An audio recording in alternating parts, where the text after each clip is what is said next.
Evangelho de São João para este domingo, 4 de maio de 2025, no seu capítulo 21, do 1º ao 14º versículo. Inclua-se até o final, se quiser, retome também o capítulo 19, é bem apropriado para o momento difícil que vivemos como país e como humanidade.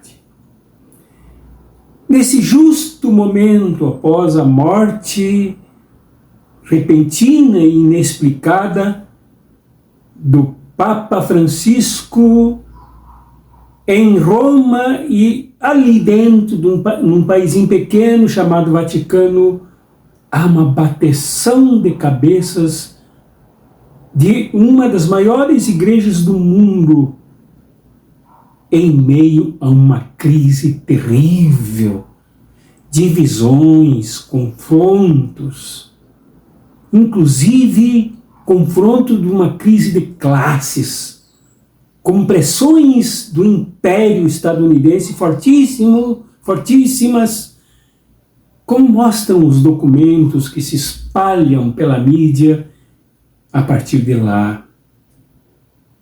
Bateção de cabeça, confusão, medo, incertezas. E na semana da comemoração do Dia do Trabalhador, da Trabalhadora, viu-se no Brasil que a comemoração do dia 1º de maio deste ano refletiu muito bem a crise e a superficialidade com que as direções da classe trabalhadora enfrentam desorganizadamente, anarquicamente, esta crise que se abate na destruição profunda da organização tática e da organização estratégica da classe trabalhadora. Dia 1º de maio, como disse um padre cuja frase ecoou em rede nacional, transformou o Dia do Trabalhador, tradicionalmente consagrado como um dia de lutas, de levantes, de marchas, de protestos, de revoltas contra as grandes injustiças da classe, como se fosse um dia de descanso. Dia dos trabalhadores e das trabalhadoras como um dia de descanso. Esta movimentação das igrejas evangélicas, com a tal de Marcha para Jesus, aqui em Goiás, que reuniu milhares e milhares de pessoas provindas da América Latina, quando este evento, durante o terror de Jair Bolsonaro, acolheu o genocida, deu-lhe espaço, promoveu, fez alianças com ele, e agora é uma marcha de festeiros que festejam um Deus fechado no coração, de uma experiência espiritual descolada da realidade da classe trabalhadora, com chefes de igrejas, donos da igreja, proclamando um Jesus do louvor, um Jesus celestial, um Jesus agarrado lá ao futuro. Vê-se em Santa Catarina os Gedeões se reunindo na praça mais luxuosa do sul do país e da América Latina, falando a mesma linguagem de uma espiritualidade flutuante, de uma espiritualidade vazia de carne e de ossos, com gente, por que não dizer, também batendo cabeças, numa confusão danada, tanto este evento quanto das marchas para Jesus, em tempos de orçamento secreto, em tempos de bilhões de reais descarregados no conservadorismo, no reacionarismo, no atraso da sociedade, As igrejas fazem eventos riquíssimos, gastando milhões de reais. Esta passagem do Evangelho tem bem a calhar frente a estas desordens, dessas perdições, desses extravios dos que falam em Jesus e não se comprometem com a causa dele. Aqui nesse Evangelho se percebe coisas impressionantes, não compreendidas, não estudadas e não assumidas por esses movimentos que eu mencionei ilustrativamente na introdução. Aqui, João retoma o que ele ensinou durante todo o seu Evangelho e apresenta um Jesus pascal, vivo, ressurreto, presente lá onde tudo começou, entre os pescadores, trabalhadores das praias e ondas do lago de Tiberíades na Galileia. Sim, João retoma aqui a ideia do verbo que se fez carne, como pascual, como Páscoa, como ressurreição, este verbo se faz carne entre os trabalhadores, como se fez em Caná da Galileia. Lá ele partilhou entre os convivas pobres o melhor vinho. Aqui ele compartilha pães e peixes numa celebração que também retoma a questão da multiplicação dos pães lá na montanha, ali perto, um pouco mais adiante da Galileia, para que o povo não morresse de fome. Aqui João retoma também a questão do serviço, ensinado insistentemente por Jesus e radicalizado na quinta-feira, quando ele lavou os pés dos discípulos, curvando-se como um servo, conversando com cada um sob o toque no sistema muscular, neurológico e ósseos dos discípulos, servindo. Depois ele pergunta: entendestes o que vos fiz? Ora, se entendestes, fazei isso entre vós. Aqui Jesus serve. Aqui São João, ou o discípulo amado, o autor desse capítulo, não se pode dizer que seja o autor de todo o Evangelho, retoma o Jesus do serviço. E o serviço significa exatamente isso: voltar ao lugar dos trabalhadores e trabalhadoras, os mesmos que compõem o seu discipulado, e mais o intelectual que está aqui, Natanael.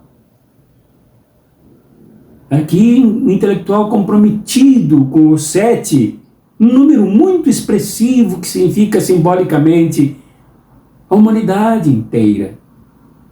Aqui, Jesus serve quando comparece entre os trabalhadores, num momento de crise, num momento de medo, num momento ainda marcado pelo julgamento que se faz presente e ativo em suas sensibilidades. O Jesus que foi vítima do lawfare, fake news, dos abusos, tanto na fase do pátio do sumo sacerdote, como sob os pulsos violentos de Pilatos. E depois carregar o patíbulo pesado, sob chicotadas, em maus tratos e abusos, um Estado que queria eliminar qualquer tentativa de mudanças, de transformações. Tudo isso ainda se fazia muito forte, isso não é brincadeira.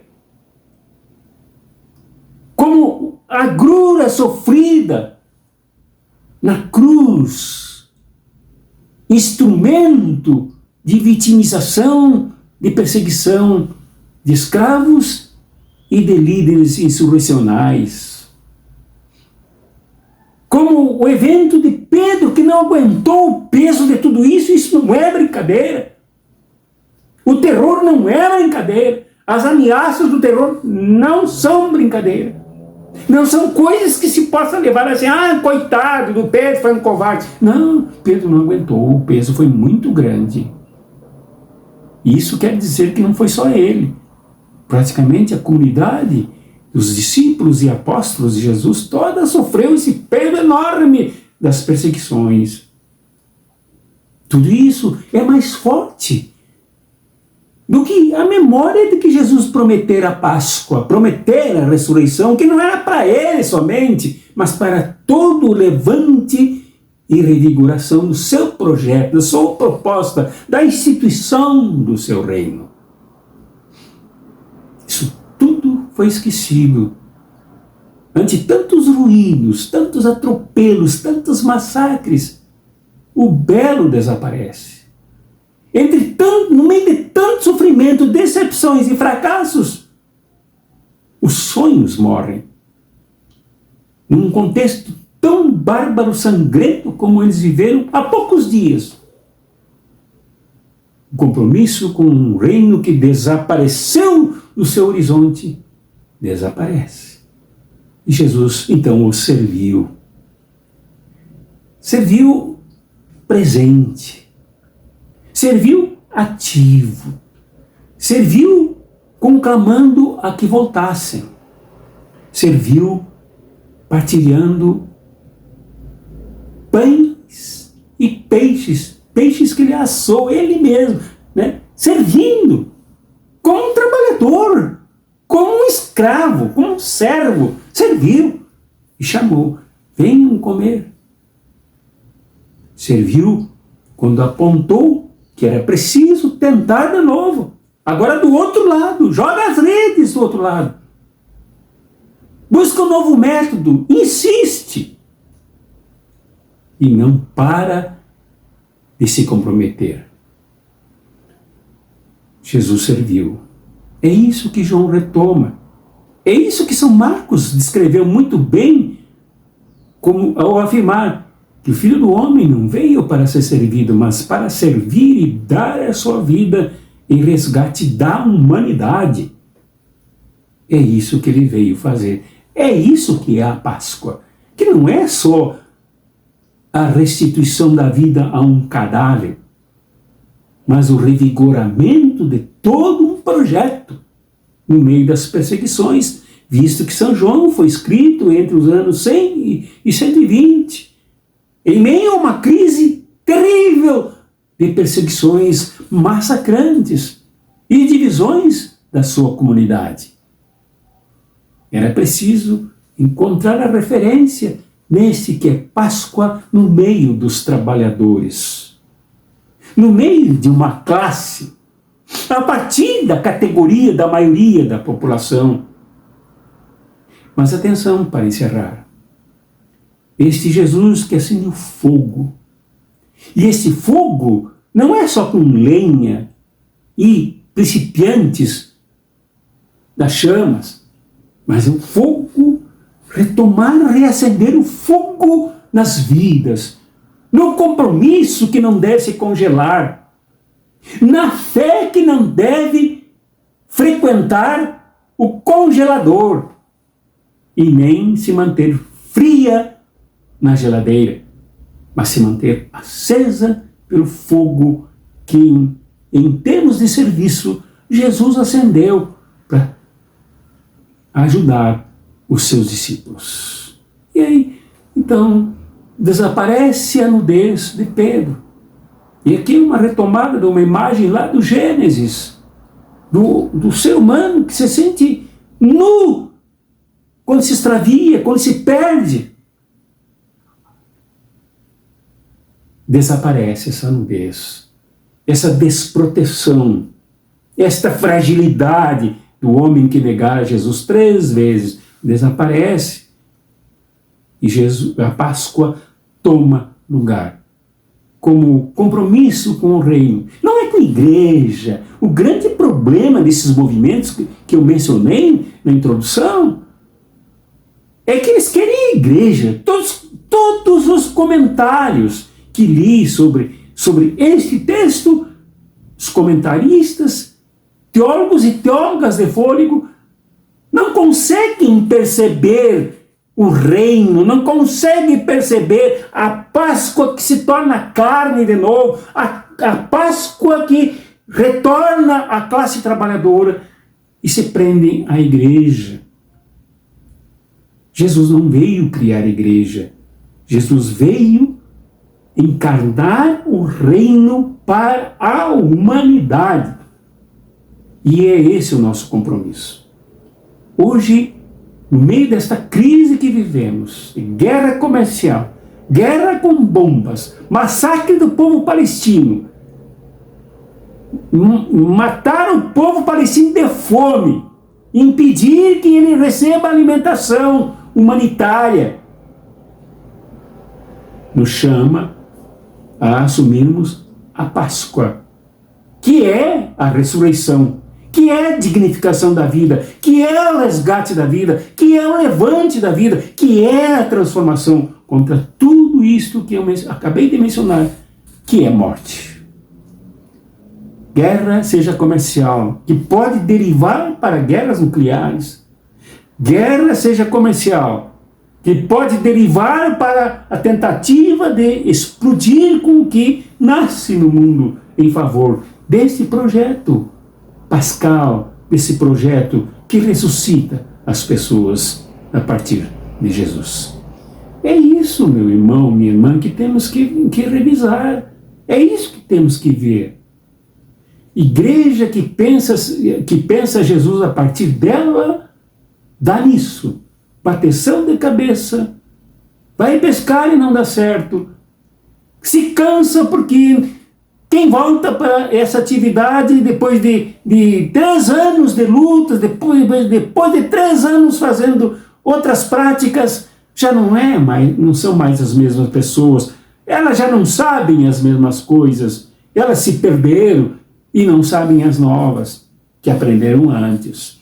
É preciso que não pensemos a transformação da humanidade que vem pelos trabalhadores, como Jesus fez na Galileia, vivo e ressurreto, que vem lá da margem, que aqui também simboliza a margem da humanidade.